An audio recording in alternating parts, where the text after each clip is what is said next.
श्री परमात्मने नमः। यथार्थ गीता श्रीमद्भगवद गीता अथ अष्टादशो अध्याय। ये गीता का अंतिम अध्याय है, जिसके पूर्वार्ध में योगेश्वर श्री कृष्ण द्वारा प्रस्तुत अनेक प्रश्नों का समाधान है तथा उत्तरार्ध गीता का उपसंहार है कि गीता से लाभ क्या है। 17वें अध्याय में आहार, तप, यज्ञ, दान तथा श्रद्धा का विभाग सहित स्वरूप बताया गया। उसी संदर्भ में त्याग के प्रकार शेष है। अर्जुन ने स्वयं एक प्रश्न रखा कि अर्जुन उवाच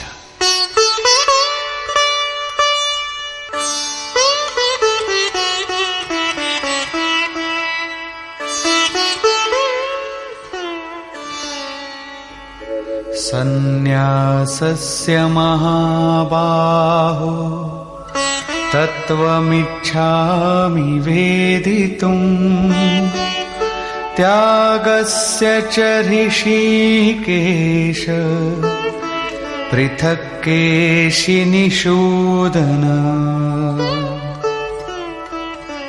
अर्जुन बोला, हे महाबाहो, हे हृदय के सर्वस्व, हे केशनिषूदन, मैं सन्यास और त्याग के यथार्थ स्वरूप को पृथक पृथक जानना चाहता हूं।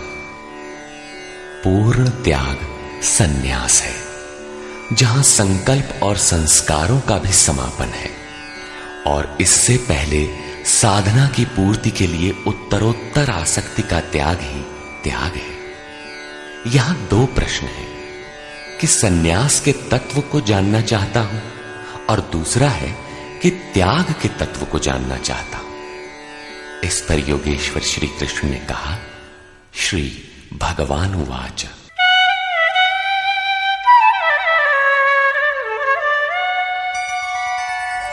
काम्यानां कर्मणां न्यासं सन्न्यासं कवयो विदुः सर्वकर्मफलत्यागं प्राहुस्त्यागं विचक्षणाः।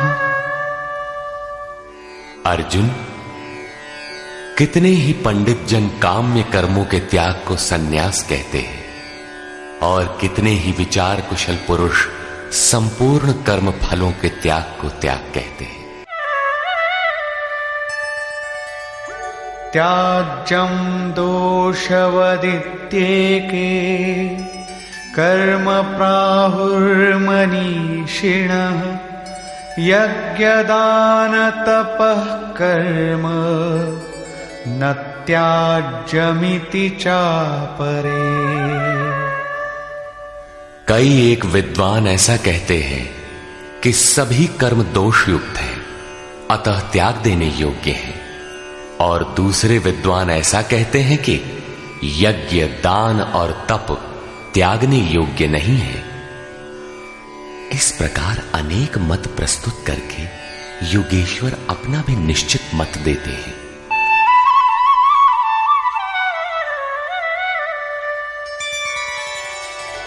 निश्चयं शृणु मे तत्र त्यागे भरतसत्तम त्यागो हि पुरुषौ व्याघ्र त्रिविधः संप्रकीर्तितः। हे अर्जुन, उस त्याग के विषय में तू मेरे निश्चय को सुन। हे पुरुष श्रेष्ठ, वो त्याग 3 प्रकार का कहा गया है। यज्ञदान तपः कर्म न त्याज्यं कार्यमेव तत् यज्ञो दानं तपश्चैव पावनानि मनीषिणाम्। यज्ञ, दान और तप ये 3 प्रकार के कर्म त्यागने योग्य नहीं हैं। इन्हें तो करना ही चाहिए, क्योंकि यज्ञ, दान और तप तीनों ही पुरुषों को पवित्र करने वाले हैं। श्री कृष्ण ने 4 प्रचलित मतों का उल्लेख किया। पहला, काम्य कर्मों का त्याग। दूसरा, संपूर्ण कर्म फलों का त्याग। तीसरा, दोष युक्त होने के कारण सभी कर्मों का त्याग। और चौथा मत था, यज्ञ, दान और तप त्यागने योग्य नहीं है। उनमें से एक मत से अपनी सहमति प्रकट करते हुए कहा कि अर्जुन, मेरा भी यह निश्चित किया हुआ मत है कि यज्ञ, दान और तप रूप क्रिया त्यागने योग्य नहीं है। इससे सिद्ध है कि कृष्ण काल में भी कई मत प्रचलित थे, जिनमें एक यथार्थ था। उस काल में भी कई मत थे, आज भी है। महापुरुष जब दुनिया में आता है तो कई मतांतरों में से कल्याणकारी मत को निकालकर सामने खड़ा कर देता है। प्रत्येक महापुरुष ने यही किया है। श्री कृष्ण ने भी यही किया। उन्होंने कोई नया मार्ग नहीं बताया, बल्कि प्रचलित कई मतों के बीच सत्य को समर्थन देकर उसे स्पष्ट कर दिया।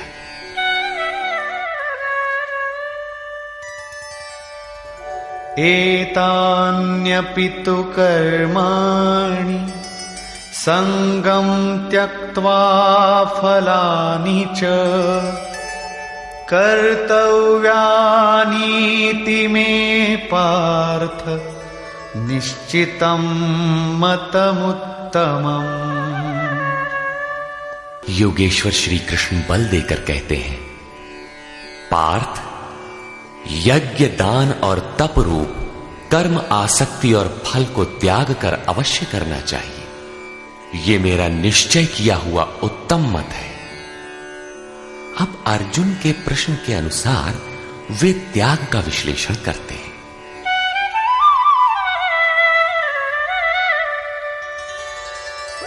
नियतस्य तु सन्न्यासः कर्मणो नोपपद्यते मोहात्तस्य परित्यागस्तामसः परिकीर्तितः।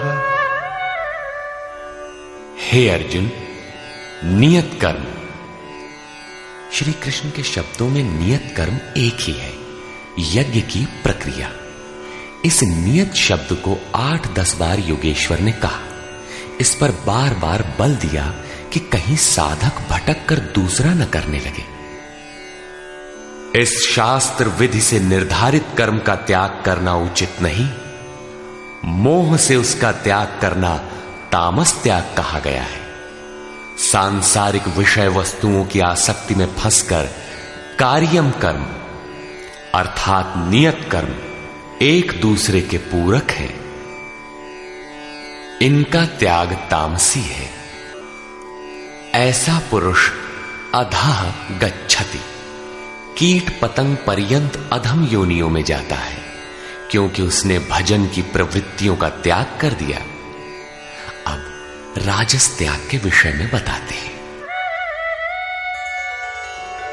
दुःखमित्येव यत्कर्म कायक्लेशभयात् त्यजेत् सकृत्वा राजसं त्यागं नैव त्यागफलं लभेत्।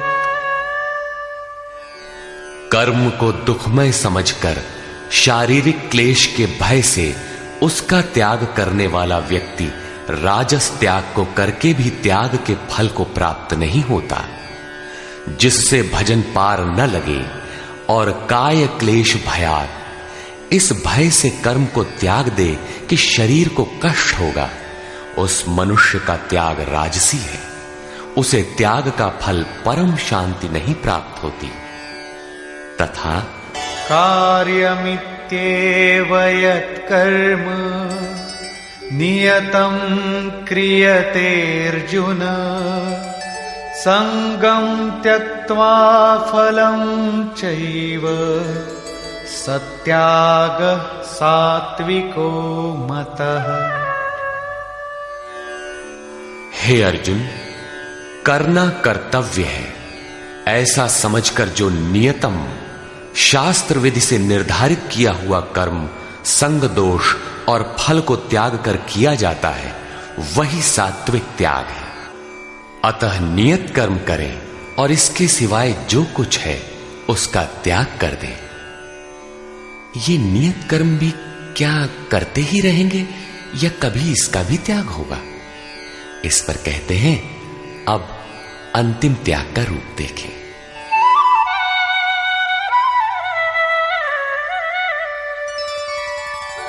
न द्वेष्ट्य कुशलं कर्म कुशलेनानुषज्यते त्यागी सत्त्वसमाविष्टो मेधावी छिन्न संशयः। हे अर्जुन, जो पुरुष अकुशलम कर्म अर्थात अकल्याणकारी कर्म से, शास्त्र नियत कर्म ही कल्याणकारी है, इसके विरोध में जो कुछ है इसी लोक का बंधन है, इसलिए अकल्याणकारी है, ऐसे कर्मों से द्वेष नहीं करता और अकल्याणकारी कर्म में आसक्त नहीं होता। जो करना था वो भी शेष नहीं है, ऐसा सत्व से संयुक्त पुरुष संशय रहित, ज्ञानवान और त्यागी है। उसने सब कुछ त्यागा है, लेकिन प्राप्ति के साथ वो पूर्ण त्याग ही सन्यास है। हो सकता है और कोई सरल रास्ता हो? इस पर कहते हैं, नहीं। नहि देहभृता शक्यं त्यक्तुं कर्माण्यशेषतः यस्तु कर्मफलत्यागी सत्यागीत्यभिधीयते।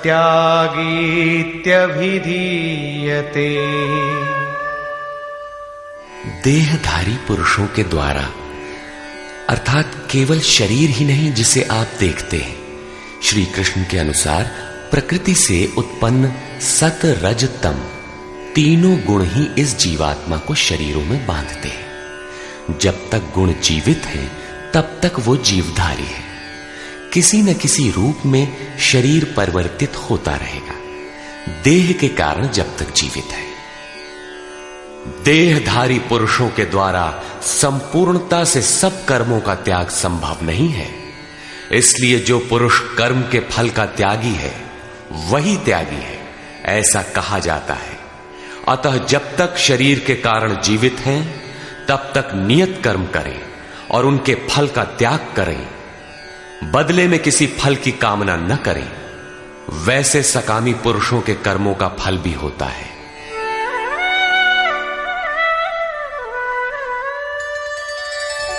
अनिष्टमिष्टं मिश्रञ्च त्रिविधं कर्मणः फलम् भवत्यत्यागिनां प्रीत्य न तु सन्न्यासिनां क्वचित्। सकामी पुरुषों के कर्मों का अच्छा, बुरा और मिला हुआ ऐसा 3 प्रकार का फल मरने के पश्चात भी होता है, जन्म जन्मांतरों तक मिलता है। किंतु सन्यासी नाम सर्वस्व का न्यास अर्थात अंत करने वाले पूर्ण त्यागी पुरुषों के कर्मों का फल किसी भी काल में नहीं होता। यही शुद्ध सन्यास है। सन्यास चरमोत्कृष्ट अवस्था है। भले बुरे कर्मों का फल तथा पूर्ण न्यास काल में उनके अंत का प्रश्न पूरा हुआ। अब पुरुष के द्वारा शुभ अथवा अशुभ कर्म होने में क्या कारण है, इस पर देखें।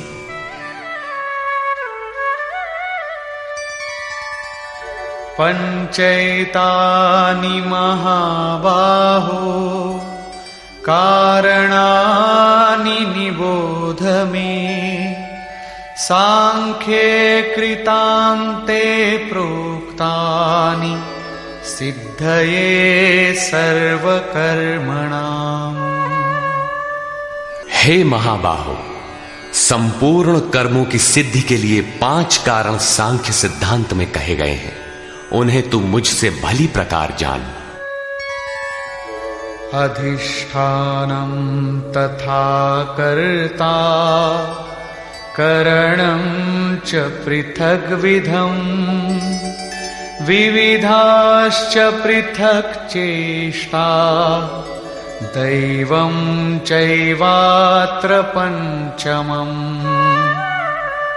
इस विषय में कर्ता अर्थात ये मन, पृथक पृथक करण अर्थात जिनके द्वारा किया जाता है, यदि शुभ पार लगता है तो विवेक, वैराग्य, शम, दम, त्याग, अनवरत चिंतन की प्रवृत्तियां करण होंगी। यदि अशुभ पार लगता है तो काम, क्रोध, राग, द्वेष, लिप्सा इत्यादि करण होंगे। इनके द्वारा प्रेरित होंगे नाना प्रकार की न्यारी न्यारी चेष्टाएं अर्थात अनंत इच्छाएं। आधार अर्थात साधन, जिस इच्छा के साथ साधन मिला वही इच्छा पूरी होने लगती है।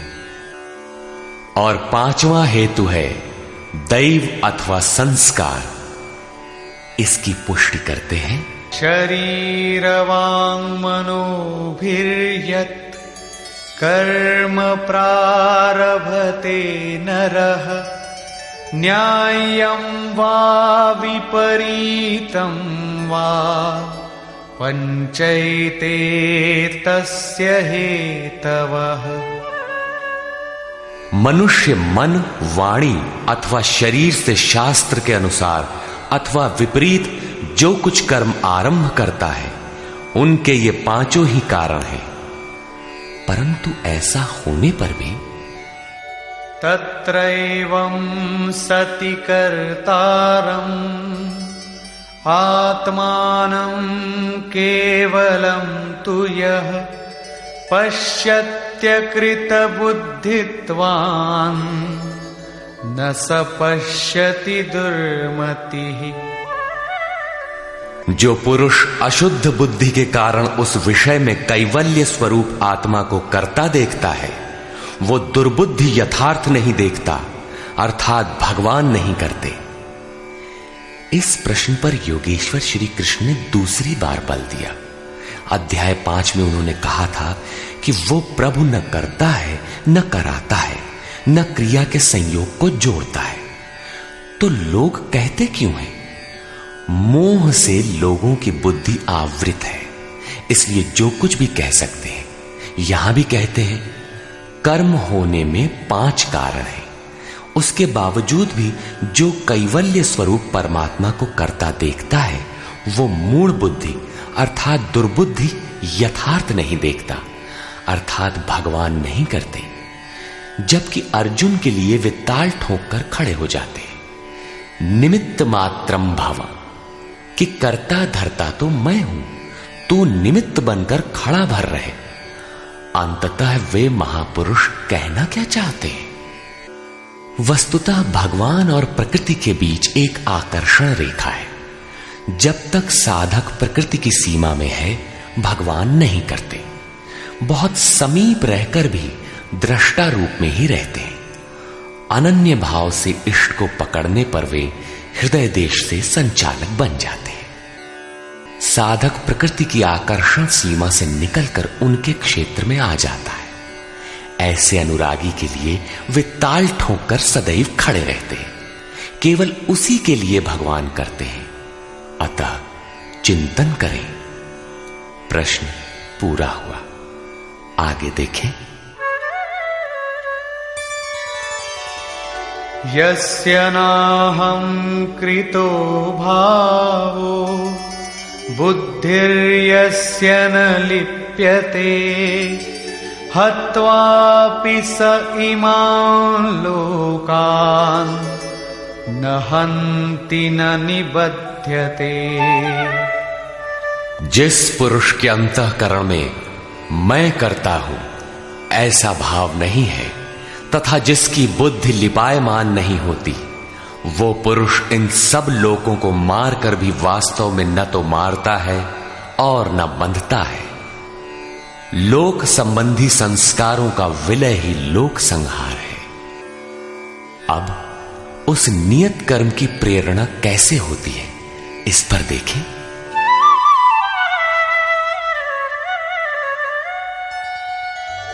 ज्ञानम ज्ञेयं परिज्ञाता त्रिविधा कर्म चोदना करणं कर्म कर्तेति त्रिविधः कर्म संग्रहः। अर्जुन, परिज्ञाता अर्थात पूर्ण ज्ञाता महापुरुषों से ज्ञानम, उसको जानने की विधि से, और ज्ञेय जानने योग्य वस्तु। श्री कृष्ण ने पीछे कहा, मैं ही ज्ञेय जानने योग्य पदार्थ हूं, से कर्म करने की प्रेरणा मिलती है। पहले तो पूर्ण ज्ञाता कोई महापुरुष हो, उनके द्वारा उस ज्ञान को जानने की विधि प्राप्त हो, लक्ष्य ज्ञेय पर दृष्टि हो, तभी कर्म की प्रेरणा मिलती है। और कर्ता अर्थात मन की लगन, करण अर्थात विवेक, वैराग्य, शम, दम इत्यादि तथा कर्म की जानकारी से कर्म का संग्रह होता है, कर्म इकट्ठा होने लगता है। पीछे कहा गया था कि प्राप्ति के पश्चात उस पुरुष का कर्म किए जाने से कोई प्रयोजन नहीं होता और न छोड़ने से हानि ही होती है। फिर भी लोक संग्रह अर्थात पीछे वालों के हृदय में कल्याणकारी साधनों के संग्रह के लिए वो कर्म में बरतता है। कर्ता, करण और कर्म के द्वारा इनका संग्रह होता है। ज्ञान, कर्म और कर्ता के भी तीन तीन भेद हैं। ज्ञानम कर्म च कर्ता च त्रिधैव गुणभेदतः प्रोच्यते गुणसंख्यानि यथावत् शृणुतान्यपि। ज्ञान, कर्म तथा कर्ता भी गुणों के भेद से सांख्य शास्त्र में तीन तीन प्रकार के कहे गए हैं, उन्हें भी तू यथावत सुन। प्रस्तुत है पहले ज्ञान का भेद। सर्वभूतेषु येनैकम् भावमव्ययमीक्षते अविभक्तं विभक्तेषु तज्ज्ञानं विद्धि सात्विकम्। अर्जुन, जिस ज्ञान से मनुष्य पृथक पृथक सब भूतों में एक अविनाशी परमात्म भाव को विभाग रहित एक रस देखता है, उस ज्ञान को तू सात्विक जान। ज्ञान प्रत्यक्ष अनुभूति है, जिसके साथ ही गुणों का अंत होना है। ये ज्ञान की परिपक्व अवस्था है। अब राजस ज्ञान देखें। पृथक्त्वेन तु यज्ज्ञानम् नानाभावान् पृथक्विधान् वेत्ति सर्वेषु भूतेषु तज्ज्ञानं विद्धि राजसम्।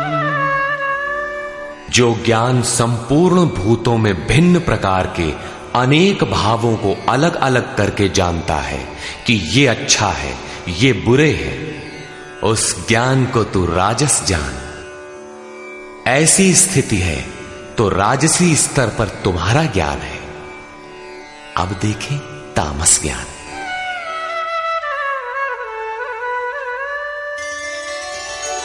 यत्तु कृत्स्नवदेकस्मिन् कार्ये सक्तमहैतुकम्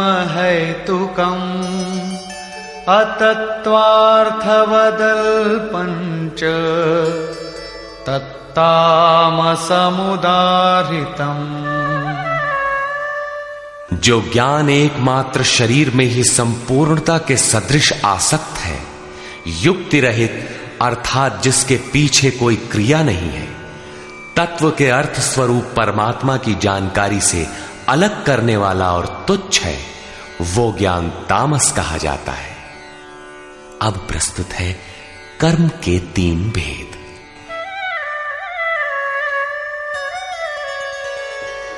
नियतं संगरहितं अरागद्वेषतः कृतं अफलप्रेप्सुना कर्म यत्तत्सात्विकमुच्यते।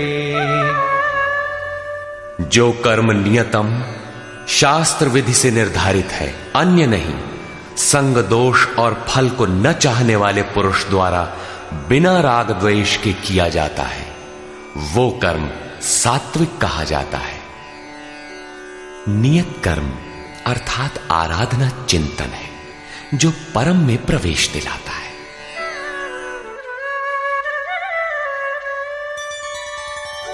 यत्तु कामेप्सुना कर्म साहंकारेण वा पुनः क्रियते बहुलायासं तद्राजसमुदारितम्।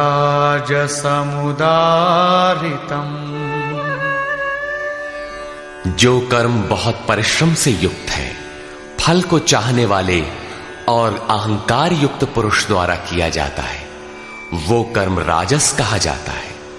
ये पुरुष भी वही नियत कर्म करता है, किंतु अंतर मात्र इतना ही है कि फल की इच्छा और अहंकार से युक्त है, इसलिए उसके द्वारा होने वाले कर्म राजस है।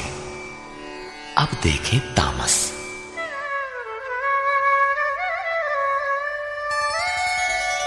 अनुबंधं क्षयं हिंसा अनवेक्ष्य च पौरुषं मोहादारभ्यते कर्म यत्तत्तामसमुच्यते। जो कर्म अंततः नष्ट होने वाला है, हिंसा सामर्थ्य को न विचार कर केवल मोहवश आरंभ किया जाता है, वो कर्म तामस कहा है। स्पष्ट है कि ये कर्म शास्त्र का नियत कर्म नहीं है, उसके स्थान पर भ्रांति है। अब देखें कर्ता के लक्षण।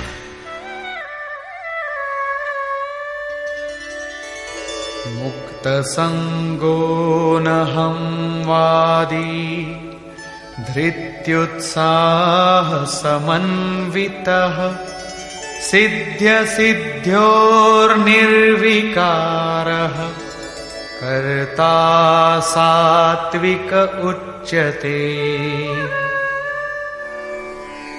जो कर्ता संग दोष से रहित होकर अहंकार के वचन न बोलने वाला, धैर्य और उत्साह से युक्त होकर कार्य के सिद्ध होने और न होने में हर्ष शोक इत्यादि विकारों से सर्वथा रहित होकर कर्म में अर्थात अहिर्निश प्रवृत्त है, वो कर्ता सात्विक कहा जाता है।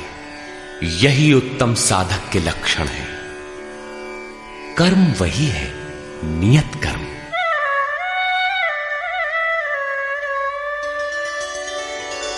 रागी कर्म फल प्रेप्सुः लुब्धो हिंसात्मको शुचिः हर्ष शोकान्वितः कर्ता राजसः परिकीर्तितः। आसक्ति युक्त कर्मों के फल को चाहने वाला, लोलुप, आत्माओं को कष्ट देने वाला, अपवित्र और हर्ष शोक से जो लिप्त है, वो कर्ता राजस कहा गया है।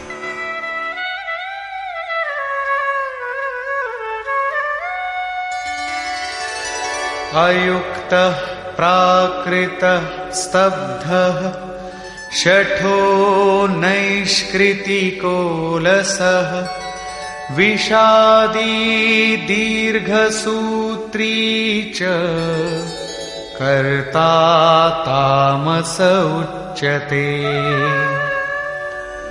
जो चंचल चित्त वाला, असभ्य, घमंडी, धूर्त, दूसरे के कार्यों में बाधा पहुंचाने वाला, शोक करने के स्वभाव वाला, आलसी और दीर्घ सूत्री है कि फिर कर लेंगे, वो कर्ता तामस कहा जाता है। दीर्घ सूत्री कर्म को कल पर टालने वाला है, यद्यपि करने की इच्छा उसे भी रहती है। इस प्रकार कर्ता के लक्षण पूरे हुए। अब योगेश्वर श्री कृष्ण ने नवीन प्रश्न उठाया, बुद्धि, धारणा और सुख के लक्षण।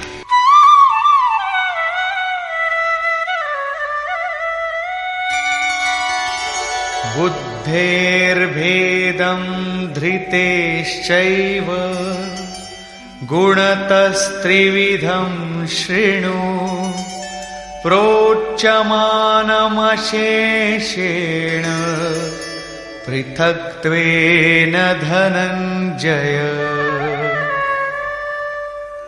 धनंजय, बुद्धि और धारणा शक्ति का भी गुणों के कारण 3 प्रकार का भेद संपूर्णता से विभाग पूर्वक मुझसे सुन।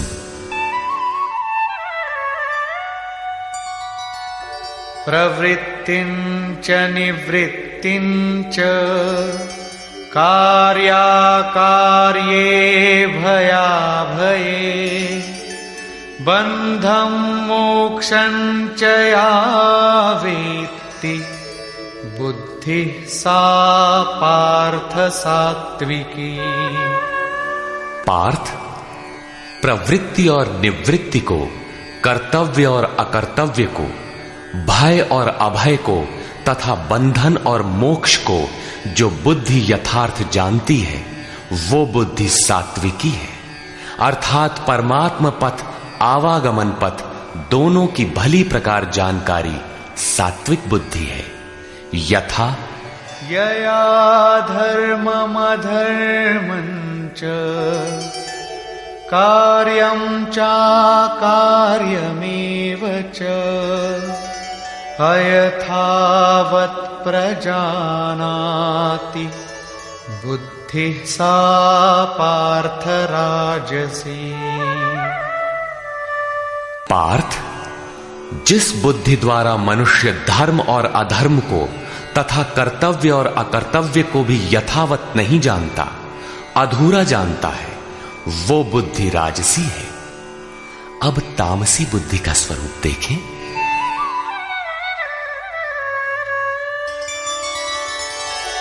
अधर्मं धर्ममिति या मन्यते तमसावृता सर्वार्थान् विपरीतांश्च बुद्धि सा पार्थ तामसी। पार्थ, तमोगुण से ढकी हुई जो बुद्धि अधर्म को धर्म मानती है तथा संपूर्ण हितों को विपरीत ही देखती है, वो बुद्धि तामसी है। यहां श्लोक 30 से 32 तक बुद्धि के 3 भेद बताए गए। पहली बुद्धि तो किस कार्य से निवृत्त होना है और किस में प्रवृत्त होना है, कौन कर्तव्य है और कौन अकर्तव्य है, इसकी भली प्रकार जानकारी रखती है, वो बुद्धि सात्विक है। जो कर्तव्य अकर्तव्य को धूमिल ढंग से जानती है, यथार्थ नहीं जानती, वो राजसी बुद्धि है। और अधर्म को धर्म, नश्वर को शाश्वत तथा हित को अहित, इस प्रकार विपरीत जानकारी वाली बुद्धि तामसी है। इस प्रकार बुद्धि के भेद समाप्त हुए। अब प्रस्तुत है दूसरा प्रश्न, धृति, धारणा के 3 भेद।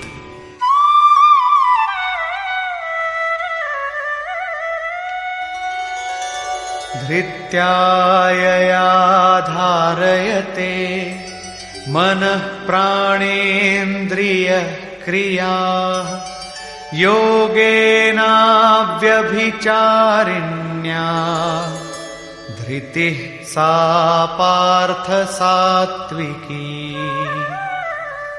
योगेन, यौगिक प्रक्रिया के द्वारा अव्यभिचारिणी, योग चिंतन के अलावा दूसरे किसी स्फुरण का आना व्यभिचार है। चित्त का बहक जाना व्यभिचार है। अतः ऐसी अव्यभिचारिणी धारणा से मनुष्य मन प्राण और इंद्रियों की क्रिया को जो धारण करता है वो धारणा सात्विकी है। अर्थात मन, प्राण और इंद्रियों को इष्ट की दिशा में मोड़ना ही सात्विक धारणा है। तथा यया तु धर्म कामार्थान् धृत्या धारयतेऽर्जुन प्रसंगेन फलाकांक्षी धृतिः सा पार्थ राजसी। हे पार्थ, फल की इच्छा वाला मनुष्य अति आसक्ति से जिस धारणा के द्वारा केवल धर्म, अर्थ और काम को धारण करता है, अर्थात मोक्ष को नहीं, वो धारणा राजसी है। इस धारणा में भी लक्ष्य वही है, केवल कामना करता है, जो कुछ करता है उसके बदले में चाहता है। अब तामसी धारणा के लक्षण देखें।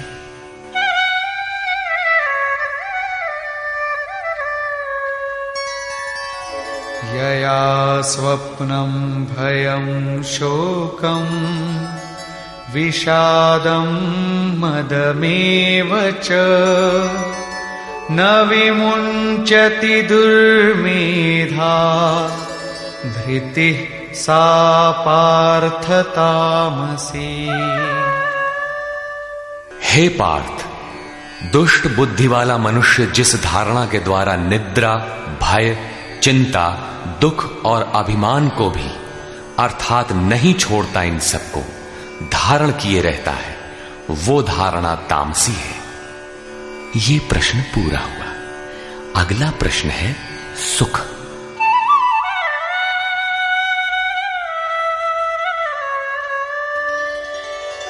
सुखं त्विदानीं त्रिविधं शृणु मे भरतर्षभ अभ्यासाद्रमते यत्र दुःखान्तं च निगच्छति। अर्जुन, अब सुख भी 3 प्रकार का मुझसे सुन। उनमें से जिस सुख में साधक अभ्यास से रमण करता है, अर्थात चित्त को समेटकर इष्ट में रमण करता है, और जो दुखों का अंत करने वाला है, तथा यत्तदग्रे विषमिव परिणामे मृतोपमम् तत्सुखं सात्विकं प्रोक्तम् आत्मबुद्धि प्रसादजम्। उपर्युक्त सुख साधन के आरंभ काल में ही यद्यपि विष के सदृश लगता है, प्रहलाद को सूली पर चढ़ाया गया, मीरा को विष मिला। कबीर कहते हैं, सुखिया सब संसार है, खाए और सोवे, दुखिया दास कबीर है, जागे और रोवे। अतः आरंभ में विष जैसा भासता है, परंतु परिणाम में अमृत तुल्य है, अमृत तत्व को दिलाने वाला है। अतः आत्म विषयक बुद्धि के प्रसाद से उत्पन्न हुआ सुख सात्विक कहा गया है। तथा विषयेन्द्रिय संयोगात् यत्तदग्रे मृतोपमम् परिणामे विषमिव तत्सुखं राजसं स्मृतम्।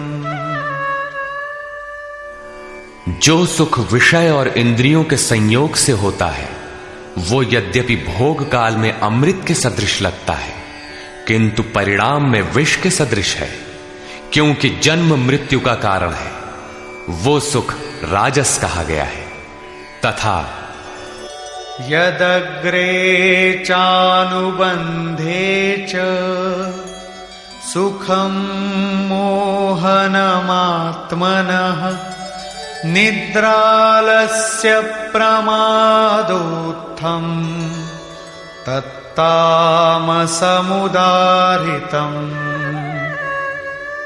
जो सुख भोग काल और परिणाम में भी आत्मा को मोह में डालने वाला है, निद्रा या निशा सर्वभूतानाम, जगत की निशा में अचेत रखने वाला है। आलस्य और व्यर्थ की चेष्टाओं से उत्पन्न वो सुख तामस कहा गया है। अब योगेश्वर श्री कृष्ण गुणों की पहुंच बताते हैं। न तदस्ति पृथिव्यां वा दिवि देवेषु वा पुनः सत्वं प्रकृतिजैर्मुक्तं यदेभिः स्यात् त्रिभिर्गुणैः। अर्जुन, पृथ्वी में, स्वर्ग में अथवा देवताओं में ऐसा कोई भी प्राणी नहीं जो प्रकृति से उत्पन्न हुए तीनों गुणों से रहित हो, अर्थात ब्रह्मा से लेकर कीट पतंग यावन मात्र जगत क्षणभंगुर मरने जीने वाला है, तीनों गुणों के अंतर्गत है। अर्थात देवता भी तीनों गुणों का विकार है, नश्वर है। यहां वाय देवताओं को योगेश्वर ने चौथी बार लिया। अध्याय 7, 9, 17 तथा यहां 18वें अध्याय में इन सब का एक ही अर्थ है कि देवता तीनों गुणों के अंतर्गत है। जो इन्हें भजता है, नश्वर की पूजा करता है। भागवत में भी श्री ऋषभ देव जी के 9 योगीश्वर पुत्रों का प्रसिद्ध आख्यान है, जिसमें उपदेश देते हुए कहते हैं कि स्त्री पुरुष में प्रेम के लिए शंकर पार्वती की, आरोग्य के लिए अश्विनी कुमारों की, विजय के लिए इंद्र की तथा धन के लिए कुबेर की पूजा करें। इसी तरह विविध कामनाएं बताकर अंत में निर्णय देते हैं कि संपूर्ण कामनाओं की पूर्ति और मोक्ष के लिए तो एकमात्र नारायण की ही पूजा करनी चाहिए। तुलसी मूलहि सींचिए, फूलई फलई अघाई। अस्तु सर्वव्यापक प्रभु का स्मरण करें, जिसकी पूर्ति के लिए सद्गुरु की शरण, निष्कपट भाव से प्रश्न और सेवा एकमात्र उपाय है। आसुरी और दैवी संपद अंतःकरण की 2 वृत्तियां हैं, जिसमें दैवी संपद परम देव परमात्मा का दिग्दर्शन कराती है, इसलिए दैवी कही जाती है। किंतु ये भी तीनों गुणों के ही अंतर्गत है। गुण शांत होने के पश्चात इनकी भी शांति हो जाती है। तत्पश्चात उस आत्म तृप्त योगी के लिए कोई भी कर्तव्य शेष नहीं रह जाता। अब प्रस्तुत है पीछे से आरंभ हुआ प्रश्न, वर्ण व्यवस्था। वर्ण जन्म प्रधान है अथवा कर्मों से पाई जाने वाली अंतःकरण की योग्यता का नाम है। इस पर देखें। ब्राह्मण क्षत्रिय विशां शूद्राणां च परन्तप कर्माणि प्रविभक्तानि स्वभाव प्रभवैर्गुणैः। हे परंतप, ब्राह्मण, क्षत्रिय, वैश्य और शूद्रों के कर्म स्वभाव से उत्पन्न गुणों द्वारा विभक्त किए गए हैं। स्वभाव में सात्विक गुण होगा तो आप में निर्मलता होगी, ध्यान समाधि की क्षमता होगी। तामसी गुण होगा तो आलस्य, निद्रा, प्रमाद रहेगा। उसी स्तर से आपसे कर्म भी होगा। जो गुण कार्यरत है वही आपका वर्ण है, स्वरूप है। इस प्रश्न को योगेश्वर श्री कृष्ण ने यहां चौथी बार लिया है। अध्याय 2 में इन 4 वर्णों में से एक क्षत्रिय का नाम लिया कि क्षत्रिय के लिए युद्ध से श्रेयतर कोई मार्ग नहीं है।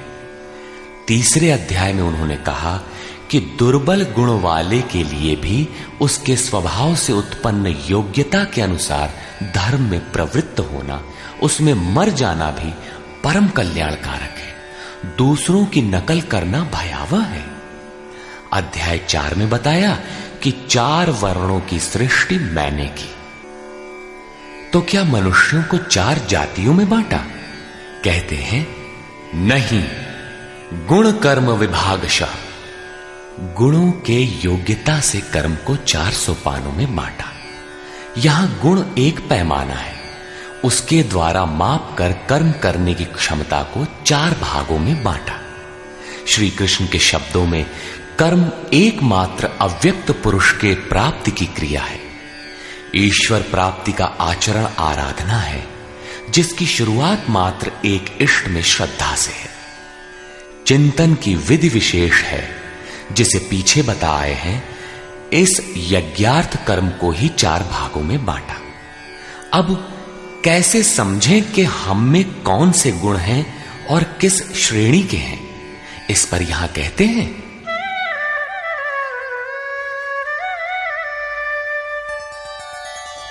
शमोदमस्तपः शौचम् क्षान्तिरार्जवमेव च ज्ञानं विज्ञानमास्तिक्यम् ब्रह्म कर्म स्वभावजम्। मन का शमन, इंद्रियों का दमन, पूर्ण पवित्रता, मन, वाणी और शरीर को इष्ट के अनुरूप तपाना, क्षमा भाव, मन, इंद्रियों और शरीर की सर्वथा सरलता, आस्तिक बुद्धि अर्थात एक इष्ट में सच्ची आस्था, ज्ञान अर्थात परमात्मा की जानकारी का संचार, विज्ञान अर्थात परमात्मा से मिलने वाले निर्देशों की जागृति एवं उसके अनुसार चलने की क्षमता, ये सब स्वभाव से उत्पन्न हुए ब्राह्मण के कर्म है।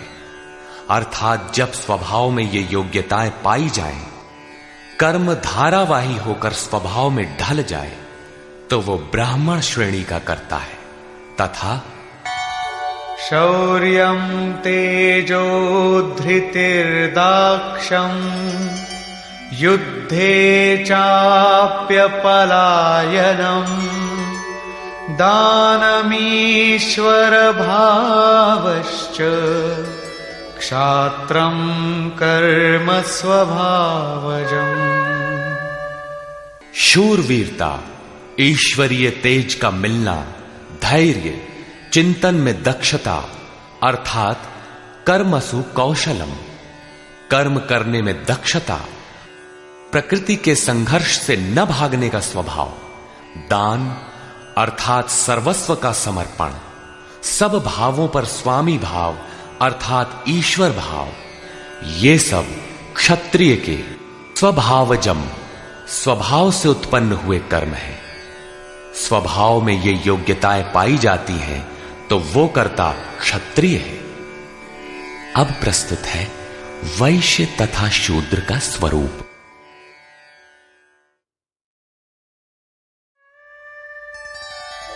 कृषि गौरक्ष्य वाणिज्यं वैश्यकर्म स्वभावजम् परिचर्यात्मकं कर्म शूद्रस्यापि स्वभावजम्।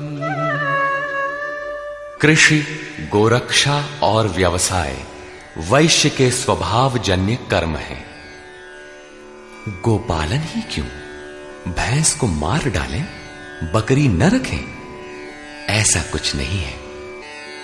सुदूर वैदिक वाडहमय में गो शब्द अंतःकरण एवं इंद्रियों के लिए प्रचलित था। गोरक्षा का अर्थ है इंद्रियों की रक्षा। विवेक, वैराग्य, शम, दम के द्वारा इंद्रियां सुरक्षित होती हैं। काम, क्रोध, लोभ, मोह के द्वारा ये विभक्त हो जाती हैं, क्षीण हो जाती हैं। आत्मिक संपत्ति ही स्थिर संपत्ति है। ये अपना निज धन है, जो एक बार साथ हो जाने पर सदैव साथ देती है। प्रकृति के द्वंद्वों में से उनका शनैः शनैः संग्रह करना व्यवसाय है। विद्याधनम सर्वधन प्रधानम, इसे अर्जित करना वाणिज्य है। खेती? शरीर ही एक क्षेत्र है। इसके अंतराल में बोया हुआ बीज संस्कार रूप में भला बुरा जमता है। अर्जुन, इस निष्काम कर्म में बीज अर्थात आरंभ का नाश नहीं होता। परम तत्व के चिंतन का जो बीज इस क्षेत्र में पड़ा है, उसे सुरक्षित रखते हुए इसमें आने वाले विजातीय विकारों का निराकरण करते जाना खेती है। अपने से उन्नत अवस्था वाले, प्राप्ति वाले गुरुजनों की सेवा करना शूद्र का स्वभावजन्य कर्म है। शूद्र का अर्थ नीच नहीं, अपितु अल्पज्ञ है। निम्न श्रेणी का साधक ही शूद्र है। प्रवेशिका श्रेणी का वो साधक परिचर्या से ही आरंभ करे। स्वभाव परिवर्तनशील है। स्वभाव के परिवर्तन के साथ वर्ण परिवर्तन हो जाता है। वस्तुतः ये वर्ण अति उत्तम, उत्तम, मध्यम और निकृष्ट 4 अवस्थाएं हैं। कर्म पथ पर चलने वाले साधकों की ऊंची नीची 4 सीढ़ियां हैं, क्योंकि कर्म एक ही है, नियत कर्म। श्री कृष्ण कहते हैं कि परम सिद्धि की प्राप्ति का यही एक रास्ता है कि स्वभाव में जैसी योग्यता है वहीं से लगे। इसको देखें।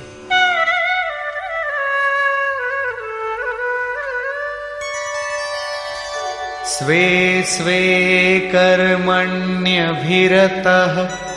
संसिद्धिं लभते नरः स्वकर्मनिरतः सिद्धिं यथा विन्दति तच्छृणु।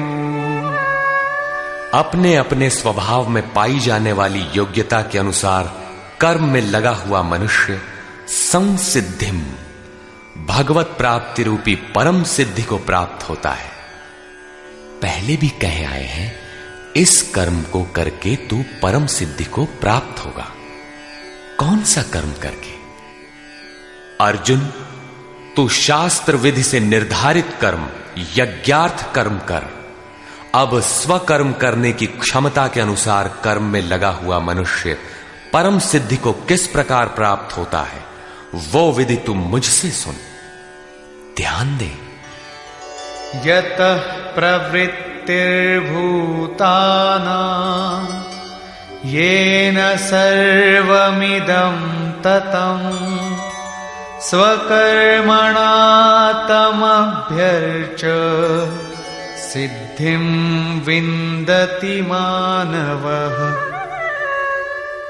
जिस परमात्मा से सब भूतों की उत्पत्ति हुई, जिससे यह संपूर्ण जगत व्याप्त है, उस परमेश्वर को स्वकर्मणा, अपने स्वभाव से उत्पन्न हुए कर्म के द्वारा अर्चन कर परम सिद्धि को प्राप्त होता है।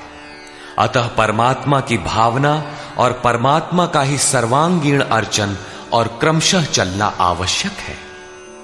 जैसे कोई बड़ी कक्षा में बैठ जाए तो छोटी भी खो देगा और बड़ी तो मिलेगी ही नहीं। अतः इस कर्म पथ पर सोपानशः चलने का विधान है। जैसे अध्याय 18 के 6 श्लोक में। इसी पर पुनः बल देते हुए कहते हैं कि आप अल्पज्ञ ही क्यों ना हो, वहीं से आरंभ करें। वो विधि है परमात्मा के प्रति समर्पण।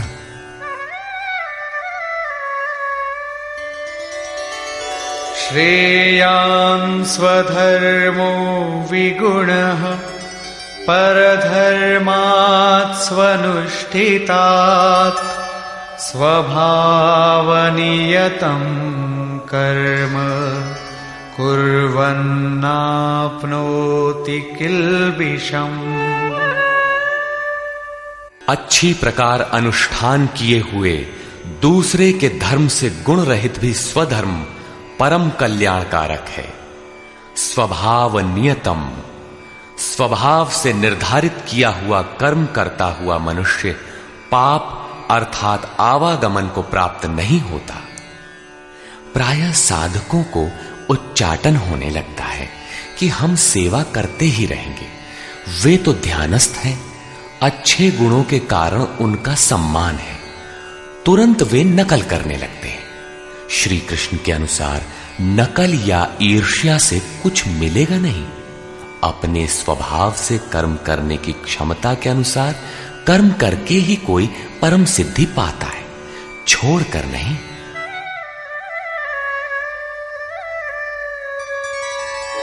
सहजं कर्म कौन्तेय सदोषमपि न त्यजेत्। सर्वारम्भा हि दोषेण धूमेनाग्निरिवावृताः। कौन्तेय, दोष युक्त अल्पज्ञ अवस्था वाला है तो सिद्ध है कि अभी दोषों का बाहुल्य है। ऐसा दोष युक्त भी सहजम कर्म, स्वभाव से उत्पन्न सहज कर्म को नहीं त्यागना चाहिए, क्योंकि धुएं से अग्नि के सदृश सभी कर्म किसी न किसी दोष से आवृत्त हैं। ब्राह्मण श्रेणी ही सही, कर्म तो करना पड़ रहा है। स्थिति नहीं मिली तब तक दोष विद्यमान है, प्रकृति का आवरण विद्यमान है। दोषों का अंत वहां होगा जहां ब्राह्मण श्रेणी का कर्म भी ब्रह्म में प्रवेश के साथ विलय हो जाता है। उस प्राप्ति वाले का लक्षण क्या है जहां कर्मों से प्रयोजन नहीं रह जाता?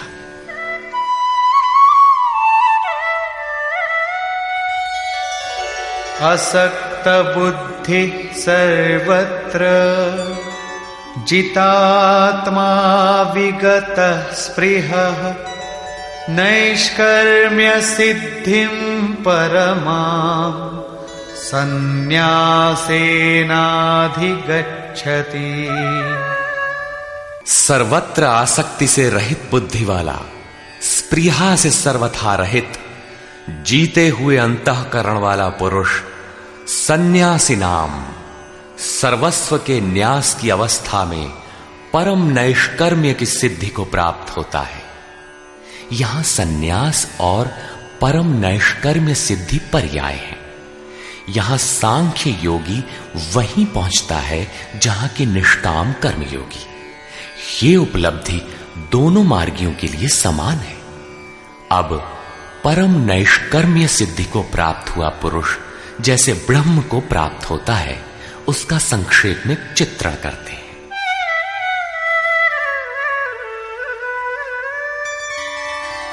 सिद्धिं प्राप्तो यथा ब्रह्म तथाप्नोति निबोध मे। समासेनैव कौन्तेय निष्ठा ज्ञानस्य या परा। कौन्तेय, जो ज्ञान की परानिष्ठा है, पराकाष्ठा है, उस परम सिद्धि को प्राप्त हुआ पुरुष ब्रह्म को जैसे प्राप्त होता है, उस विधि को तू मुझसे संक्षेप में जान। अगले श्लोक में वही विधि बता रहे हैं, ध्यान दें। बुद्ध्या विशुद्धया युक्तो धृत्यात्मानं नियम्य च शब्दादीन् विषयांस् त्यक्त्वा रागद्वेषौ व्युदस्य च। विविक्तसेवी लघ्वाशी यत वाक्कायमानसः ध्यानयोगपरो नित्यं वैराग्यं समुपाश्रितः। अर्जुन, विशेष रूप से शुद्ध बुद्धि से युक्त एकांत और शुभ देश का सेवन करने वाला, साधना में जितना सहायक हो उतना ही आहार करने वाला, जीते हुए मन, वाणी और शरीर वाला, दृढ़ वैराग्य को भली प्रकार प्राप्त हुआ पुरुष, निरंतर ध्यान योग के परायण और ऐसी धारणा से युक्त अर्थात इसी सब को धारण करने वाला तथा अंतःकरण को वश में करके शब्दादिक विषयों को त्याग कर राग द्वेष को नष्ट करके तथा अहंकारं बलं दर्पं कामं क्रोधं परिग्रहं विमुच्य निर्ममः शान्तो ब्रह्मभूयाय कल्पते।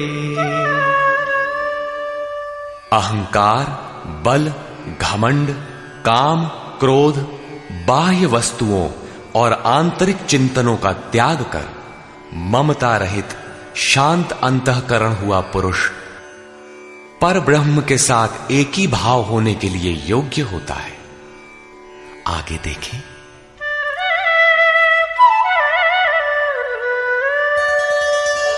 ब्रह्मभूतः प्रसन्नात्मा न शोचति न कांक्षति समः सर्वेषु भूतेषु मद्भक्तिं लभते पराम्।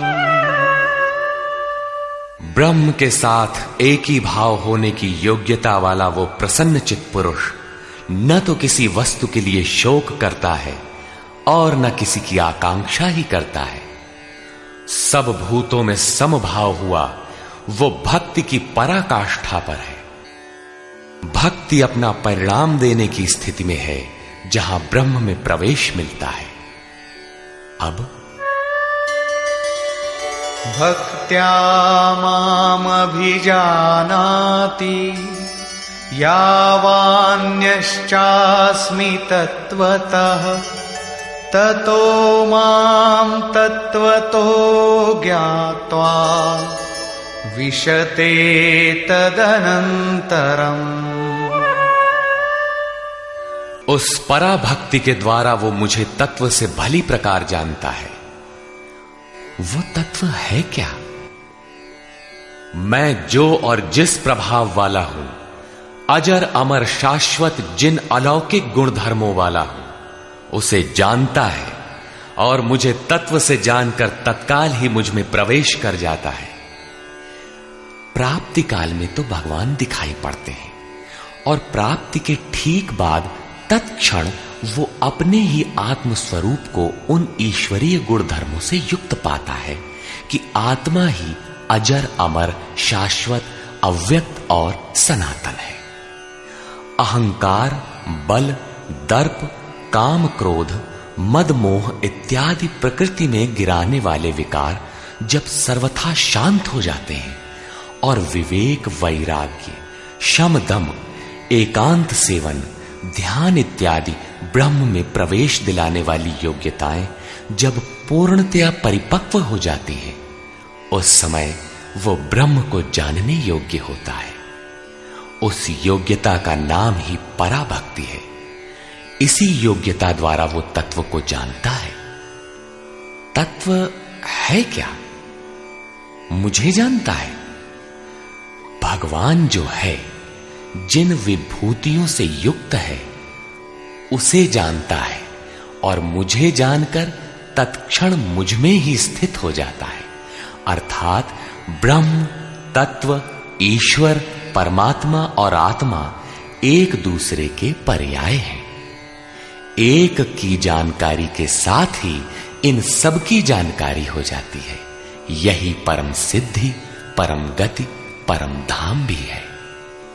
अतः गीता का दृढ़ निश्चय है कि सन्यास और निष्काम कर्मयोग दोनों ही परिस्थितियों में परम नैष्कर्म्य सिद्धि को पाने के लिए नियत कर्म अर्थात चिंतन अनिवार्य है। अब तक तो सन्यासी के लिए भजन चिंतन पर बल दिया और अब समर्पण कहकर उसी वार्ता को निष्काम कर्मयोगी के लिए भी कहते हैं। सर्वकर्माण्यपि सदा कुर्वाणो मद्व्यपाश्रयः मत्प्रसादादवाप्नोति शाश्वतं पदमव्ययम्। मुझ पर विशेष रूप से आश्रित हुआ पुरुष संपूर्ण कर्मों को सदा करता हुआ लेश मात्र भी त्रुटि न रख कर करता हुआ मेरे कृपा प्रसाद से शाश्वत अविनाशी परम पद को प्राप्त होता है।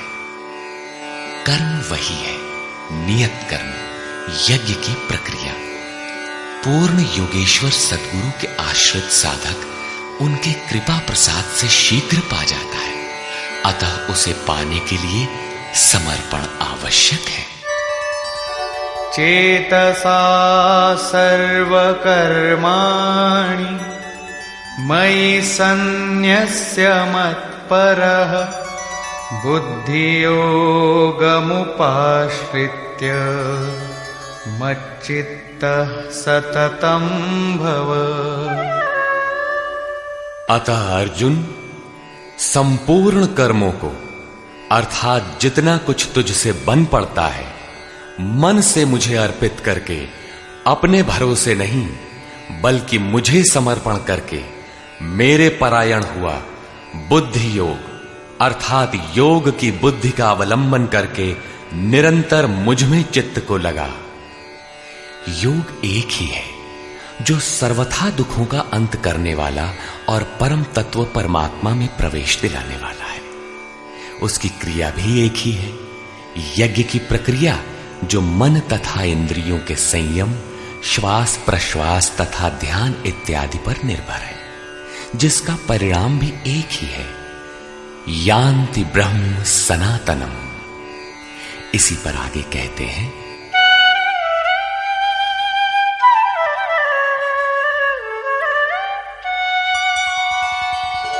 मच्चित्तः सर्वदुर्गाणि मत्प्रसादात् तरिष्यसि अथ चेत्त्वमहङ्कारात् न श्रोष्यसि विनङ्क्ष्यसि। इस प्रकार मुझ में निरंतर चित्त को लगाने वाला होकर तू मेरी कृपा से मन और इंद्रियों के संपूर्ण दुर्गों को अनायास ही तर जाएगा। इंद्रिन द्वार झरोखा नाना, तह तह सुर बैठे करी थाना। आवत देखहि विषय वयारी, ते हठि देह कपाट उघारी। ये ही दुर्जय दुर्ग है, मेरी कृपा से तू इन बाधाओं का अतिक्रमण कर जाएगा, किंतु अहंकारवश यदि तू मेरे वचनों को नहीं सुनेगा तो विनष्ट हो जाएगा, परमार्थ से च्युत हो जाएगा। पुनः इसी पर बल देते हैं,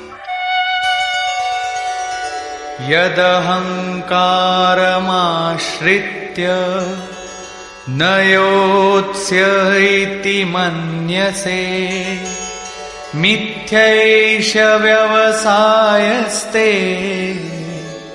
प्रकृतिस्त्वां नियोक्ष्यति। जो तू अहंकार का आश्रय लेकर ऐसा मानता है कि युद्ध नहीं करूंगा, तो ये तेरा निश्चय मिथ्या है, क्योंकि तेरा स्वभाव तुझे बलात् युद्ध में लगा देगा। स्वभावजेन कौन्तेय निबद्ध स्वेन कर्मणा कर्तुं नेच्छसि यन्मोहात् करिष्यस्य वशोऽपि तत्। कौन्तेय, मोहवश तू जिस कर्म को नहीं करना चाहता उसको भी अपने स्वभाव से उत्पन्न हुए कर्म से बंधा हुआ परवश होकर करेगा। प्रकृति के संघर्ष से न भागने का तुम्हारा क्षत्रिय श्रेणी का स्वभाव तुम्हें बरबस कर्म में लगाएगा। प्रश्न पूरा हुआ। अब वो ईश्वर रहता कहां है, इस पर कहते हैं, ईश्वरः सर्वभूतानां हृद्देशेऽर्जुन तिष्ठति भ्रामयन् सर्वभूतानि यन्त्रारूढानि मायया। अर्जुन, वो ईश्वर संपूर्ण भूत प्राणियों के हृदय देश में निवास करता है। इतना समीप है तो लोग जानते क्यों नहीं? माया रूपी यंत्र में आरूढ़ होकर सब लोग भ्रमवश चक्कर लगाते ही रहते हैं, इसलिए नहीं जानते। ये यंत्र बड़ा बाधक है जो बार बार नश्वर कलेवरों अर्थात शरीरों में घुमाता रहता है। तो शरण किसकी लें? तमेव शरणं गच्छ सर्वभावेन भारत, तत्प्रसादात् परां शान्तिं स्थानं प्राप्स्यसि शाश्वतम्। इसलिए हे भारत, संपूर्ण भाव से उस ईश्वर की जो हृदय देश में स्थित है अनन्य शरण को प्राप्त हो।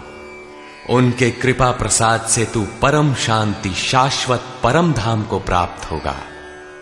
अतः ध्यान करना है तो हृदय देश में करें। ईश्वर का निवास स्थान हृदय है। भागवत के चतुश्लोकी गीता का सारांश भी यही है कि वैसे तो मैं सर्वत्र हूं, किंतु प्राप्त होता हूं तो हृदय देश में ध्यान करने से ही। इति ते ज्ञानमाख्यातम् गुह्याद्गुह्यतरं मया, विमृश्यैतदशेषेण यथेच्छसि तथा कुरु।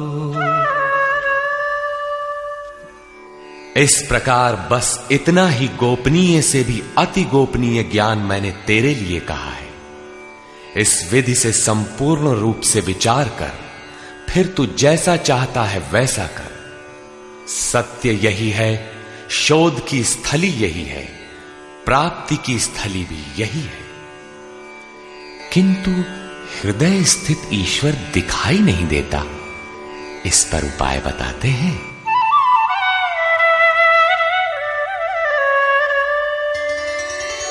सर्वगुह्यतमं भूयः शृणु मे परमं वचः, इष्टोऽसि मे दृढमिति ततो वक्ष्यामि ते हितम्। अर्जुन, संपूर्ण गोपनीय से भी अति गोपनीय मेरे रहस्य युक्त वचन को तू फिर भी सुन। कहा है किंतु फिर सुन। साधक के लिए इष्ट सदैव खड़े रहते हैं। क्योंकि तू मेरा अतिशय प्रिय है, इसलिए ये परम हितकारक वचन मैं तेरे लिए फिर भी कहूंगा। वो है क्या?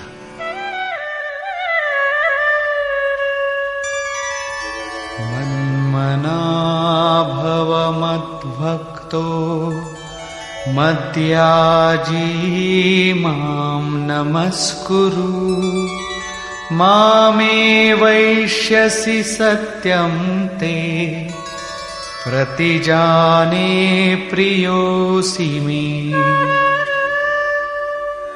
अर्जुन, तू मेरे में ही अनन्य मन वाला हो, मेरा अनन्य भक्त हो, मेरे प्रति श्रद्धा से पूर्ण हो, मेरे समर्पण में अश्रुपात होने लगे। मेरे को ही नमन कर। ऐसा करने से तू मेरे को ही प्राप्त होगा। ये मैं तेरे लिए सत्य प्रतिज्ञा करके कहता हूं, क्योंकि तू मेरा अत्यंत प्रिय है। पीछे बताया ईश्वर हृदय देश में है, उसकी शरण में जा। यहां कहते हैं मेरी शरण आ। ये अति गोपनीय रहस्य युक्त वचन सुन कि मेरी शरण आओ।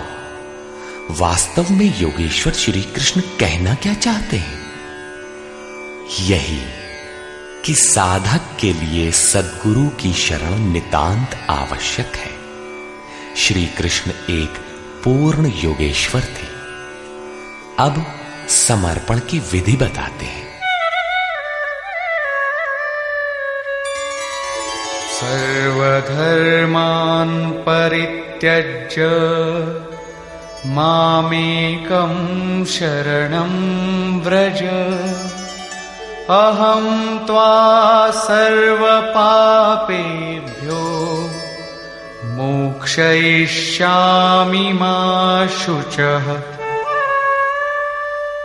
संपूर्ण धर्मों को त्याग कर, अर्थात मैं ब्राह्मण श्रेणी का करता हूं या शूद्र श्रेणी का, क्षत्रिय हूं अथवा वैश्य, इसके विचार को त्याग कर केवल एक मेरी अनन्य शरण को प्राप्त हो।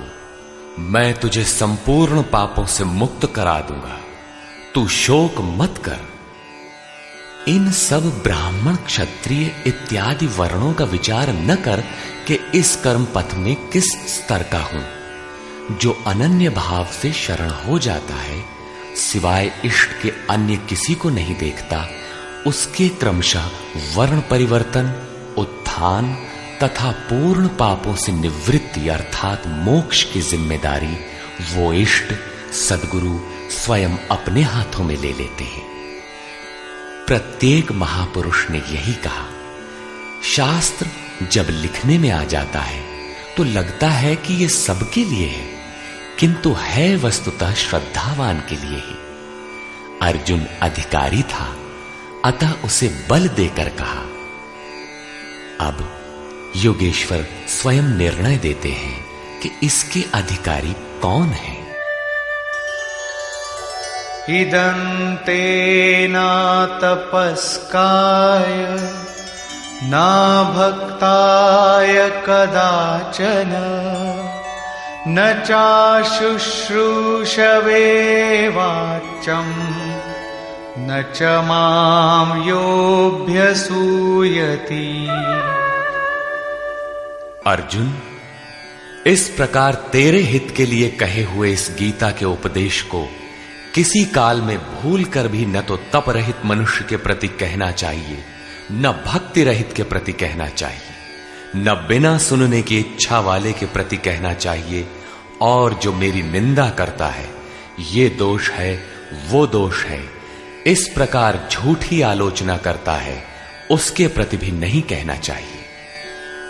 महापुरुष ही तो थे जिनके समक्ष स्तुतिकर्ताओं के साथ साथ कतिपय निंदक भी रहे होंगे। इनसे तो नहीं कहना चाहिए, किंतु प्रश्न स्वाभाविक है कि कहा किससे जाए। इस पर देखें।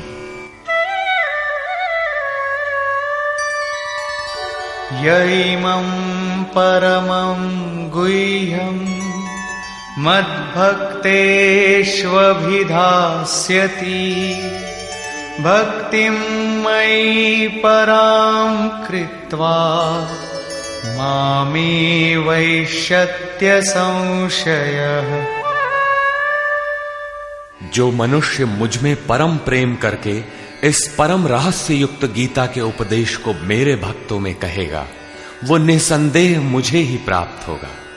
अर्थात वो भक्त मुझे ही प्राप्त होगा जो सुन लेगा, क्योंकि उपदेश को भली प्रकार सुनकर हृदयंगम कर लेगा तो उस पर चलेगा तथा पार पा जाएगा।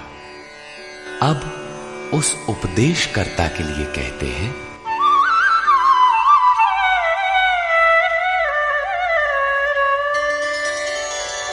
न च तस्मान् मनुष्येषु कश्चिन्मे प्रियकृत्तमः भविता न च मे तस्माद् अन्यः प्रियतरो भुवि। न तो उससे बढ़कर मेरा अतिशय प्रिय कार्य करने वाला मनुष्यों में कोई है, और न उससे बढ़कर मेरा अत्यंत प्यारा पृथ्वी में दूसरा कोई होगा। किससे? जो मेरे भक्तों में मेरा उपदेश करेगा, उनको उधर उस पथ पर चलाएगा, क्योंकि कल्याण का यही एक स्रोत है, राजमार्ग है। अब देखें अध्ययन। अध्येष्यते च य इमम् धर्म्यं संवादमावयोः ज्ञानयज्ञेन तेनाहम् इष्टः स्यामिति मे मतिः। जो पुरुष इस धर्ममय हम दोनों के संवाद को अध्येष्यते भली प्रकार मनन करेगा, उसके द्वारा मैं ज्ञान यज्ञ से पूजित होऊंगा, अर्थात ऐसा यज्ञ जिसका परिणाम ज्ञान है, जिसका स्वरूप पीछे बताया गया है, जिसका तात्पर्य है साक्षात्कार के साथ मिलने वाली जानकारी। ऐसा मेरा निश्चित मत है। श्रद्धावान अनसूयश्च शृणुयादपि यो नरः सोऽपि मुक्तः शुभान् लोकान् प्राप्नुयात् पुण्यकर्मणाम्। जो पुरुष श्रद्धा से युक्त और ईर्ष्या रहित होकर केवल सुनेगा, वो भी पापों से मुक्त हुआ उत्तम कर्म करने वालों के श्रेष्ठ लोकों को प्राप्त होगा। अर्थात करते हुए भी पार न लगे तो सुना भर करें। उत्तम लोक तब भी हैं क्योंकि वो चित्त में उन उपदेशों को ग्रहण तो करता है। यहां 67 से 71 तक 5 श्लोकों में भगवान श्री कृष्ण ने यह बताया कि गीता का उपदेश अनाधिकारियों को नहीं कहना चाहिए, किंतु जो श्रद्धावान हैं उनसे अवश्य कहना चाहिए। जो सुनेगा वो भक्त मुझे प्राप्त होगा, क्योंकि अति गोपनीय कथा को सुनकर पुरुष चलने लगता है। जो भक्तों में कहेगा उससे अधिक प्रिय कहने वाला मेरा कोई नहीं है। जो अध्ययन करेगा उसके द्वारा मैं ज्ञान यज्ञ से पूजित होऊंगा। यज्ञ का परिणाम ही ज्ञान है। जो गीता के अनुसार कर्म करने में असमर्थ है किंतु श्रद्धा से मात्र सुनेगा, वो भी पुण्य लोकों को प्राप्त होगा। इस प्रकार भगवान श्री कृष्ण ने इसके कहने सुनने तथा अध्ययन का फल बताया। प्रश्न पूरा हुआ। अब अंत में वे अर्जुन से पूछते हैं कि कुछ समझ में आया?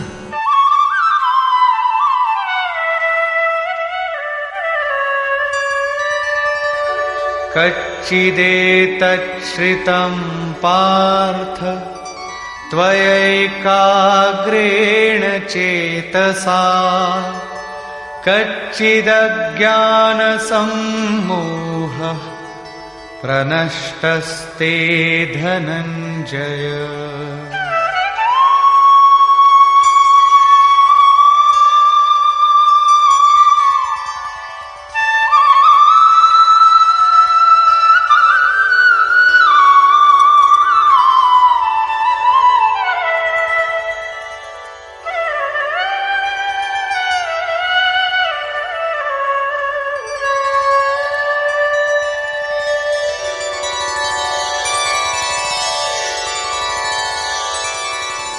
हे पार्थ, क्या मेरा ये वचन तूने एकाग्रचित्त होकर सुना?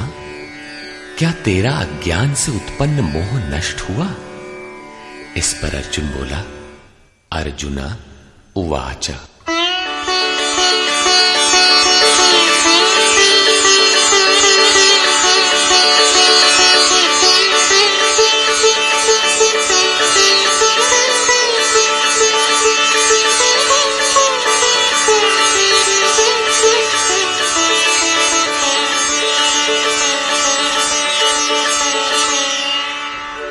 नष्टो मोहः स्मृतिर्लब्धा त्वत्प्रसादान्मयाच्युत स्थितोऽस्मि गतसन्देहः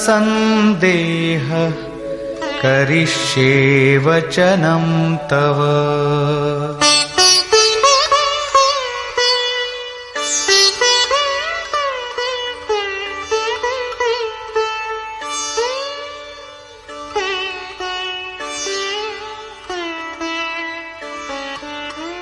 अच्युत अर्थात जो सत्य से कभी च्युत नहीं होते। आपकी कृपा से मेरा मोह नष्ट हो गया है, मुझे स्मृति प्राप्त हुई है, मुझे याद है, अब मैं संशय रहित हुआ स्थित हूं और आपकी आज्ञा का पालन करूंगा। अर्जुन का समाधान हो गया। साथ ही योगेश्वर श्री कृष्ण के श्रीमुख से निःसृत वाणी का उपसंहार हुआ।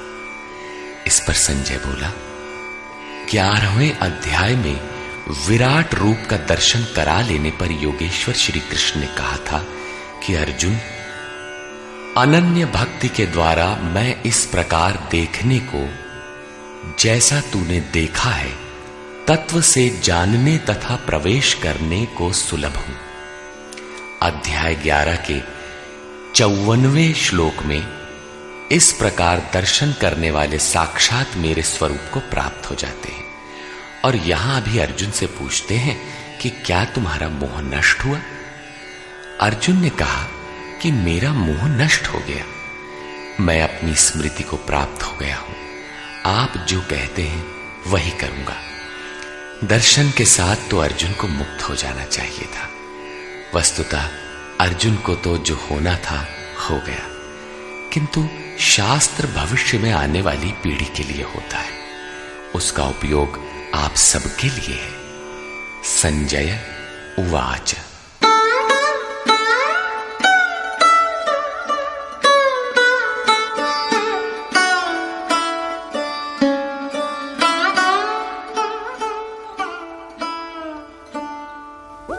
इत्यहं वासुदेवस्य पार्थस्य च महात्मनः संवादमिममश्रौषम् अद्भुतं रोमहर्षणम्।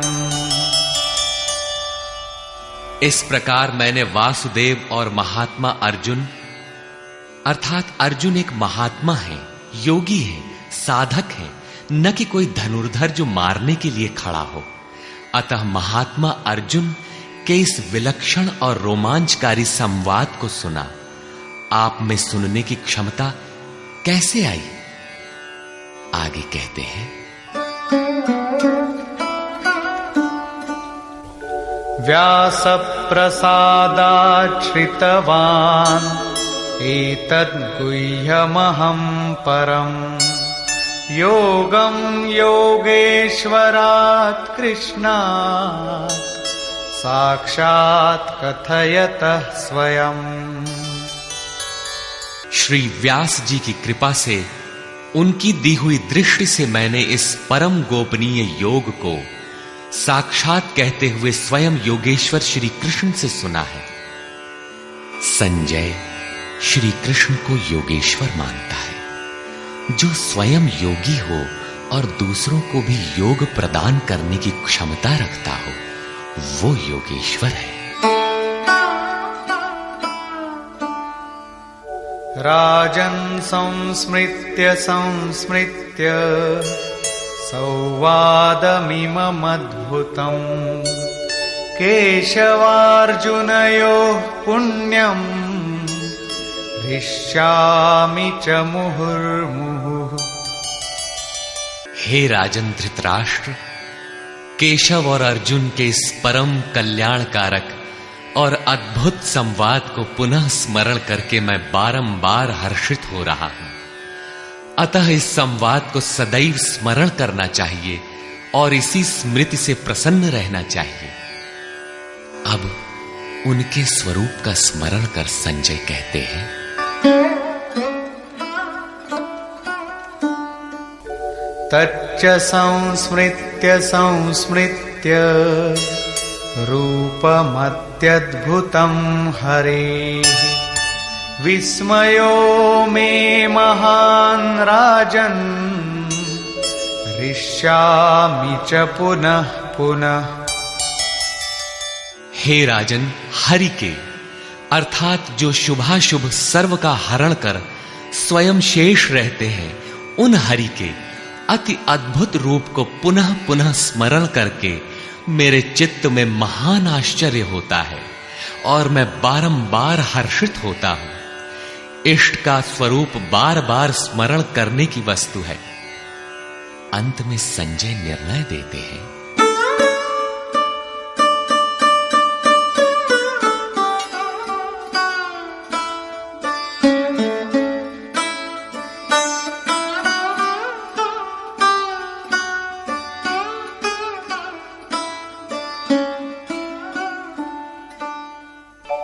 यत्र योगेश्वरः कृष्णो यत्र पार्थो धनुर्धरः तत्र श्रीर्विजयो भूतिः ध्रुवा नीतिर्मतिर्मम तत्र श्रीर्विजयो भूतिः ध्रुवा नीतिर्मतिर्मम।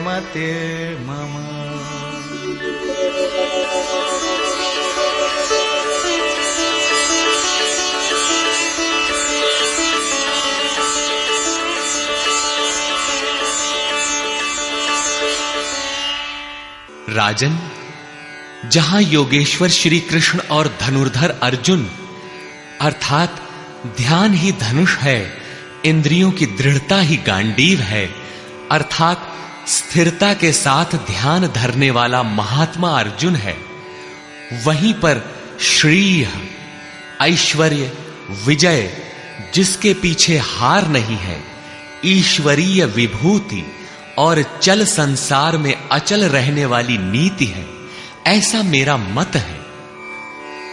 आज तो धनुर्धर अर्जुन है नहीं, ये नीति विजय विभूति तो अर्जुन तक सीमित रह गई, तत्सामयिक थी यह तो द्वापर में ही समाप्त हो गई।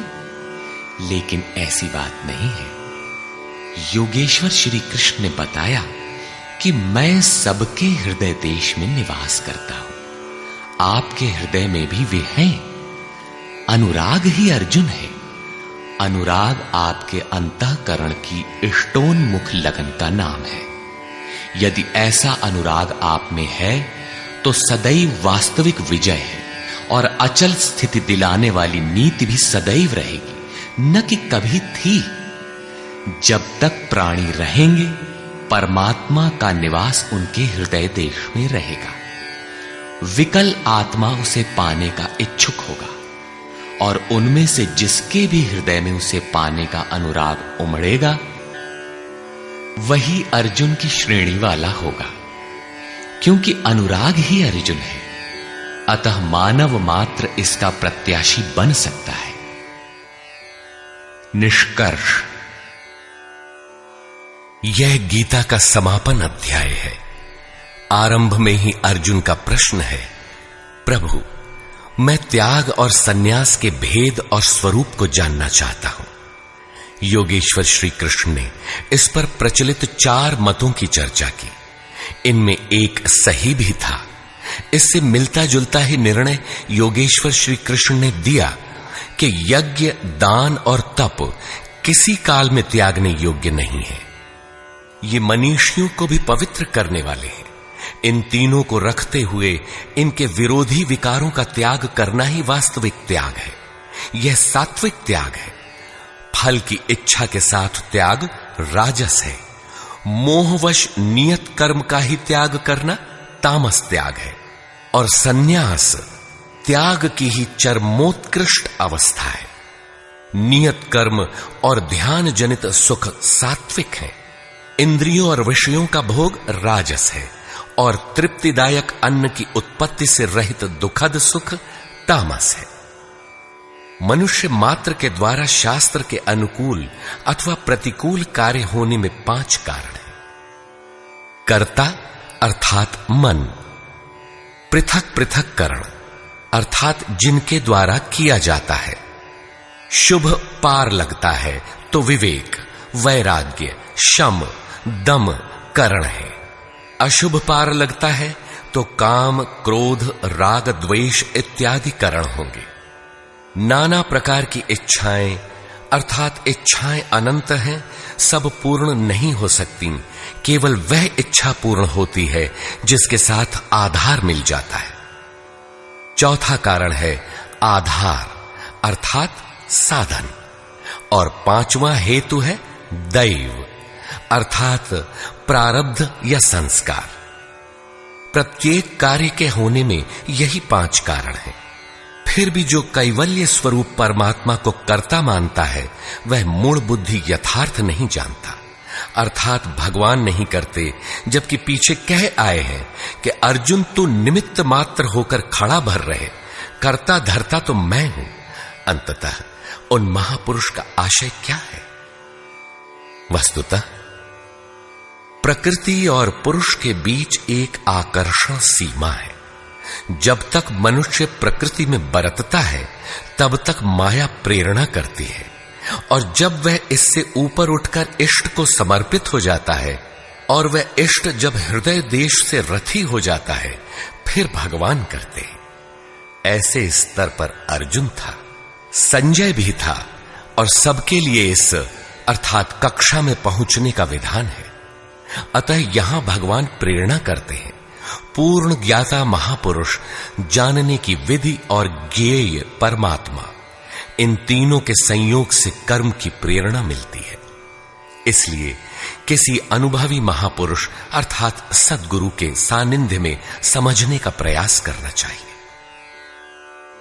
वर्ण व्यवस्था के प्रश्न को चौथी बार लेते हुए योगेश्वर श्री कृष्ण ने बताया कि इंद्रियों का दमन, मन का शमन, एकाग्रता, शरीर, वाणी और मन को इष्ट के अनुरूप तपाना, ईश्वरीय जानकारी का संचार, ईश्वरीय निर्देशन पर चलने की क्षमता इत्यादि ब्रह्म में प्रवेश दिलाने वाली योग्यताएं ब्राह्मण श्रेणी के कर्म है।